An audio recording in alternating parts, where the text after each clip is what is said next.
కూడా మర్చిపోయి ఎన్టీఆర్ కుటుంబానికే పూర్తిగా ఎడిక్ట్ అయిపోయారేమో అనే ఒక బాధ కూడా నాకు కలుగుతూ ఉంది.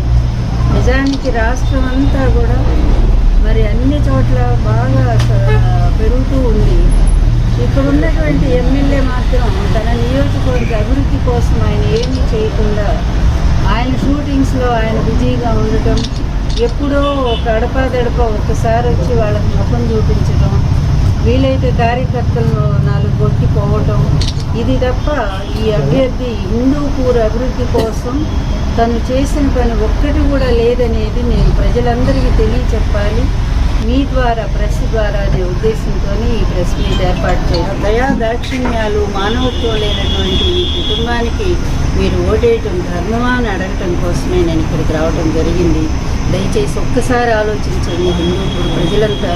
ఎందుకు ఈ కుటుంబం విశ్వసనీయత కలిగిందంటే ఇదే బాలకృష్ణ అనేక కేసుల్లో ఇరుక్కోవటం జరిగింది. అటెంప్ట్ మర్డర్ ఈ కేసుల్లో ఇరుక్కున్నప్పుడు కూడా మరి ఎవరు కాపాడారంటే వైఎస్ రాజశేఖర రెడ్డి గారు మానవత్వం. నేనెళ్ళి కలిశాను.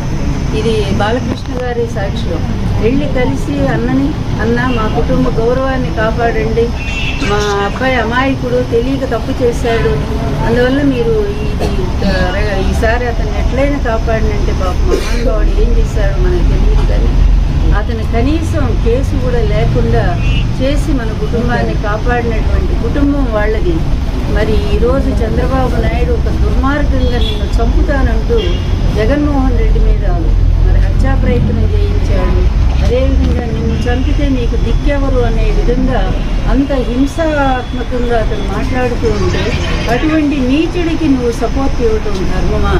ఒక వ్యక్తికి ఆ పార్టీలో ఈరోజు మరి నిలబడ్డటువంటి బాలకృష్ణ కూడా ఆయన విధానంలోనే, ఆయన మార్గంలోనే ఆయన అడుగులు వేస్తూ ఉన్నారు. అందువలన చెడును ప్రోత్సహించే వ్యక్తుల్ని మనం దూరంగా పెట్టడం అనేది ధర్మం కనుక ఎన్టీఆర్కి ఆత్మశాంతి కలగాలి అంటే, ఎన్టీఆర్కి నిజమైన ఆనందం కలగాలంటే ఆయన ఆత్మకి తప్పనిసరిగా జగన్మోహన్ రెడ్డి గారు గెలవాల్సిన అవసరం ఉంది. ఈ వీడియో కానీ మీకు నచ్చినట్లయితే లైక్, కామెంట్, షేర్ చేయండి. మరిన్ని అప్డేట్స్ కోసం సబ్స్క్రైబ్ చేయండి.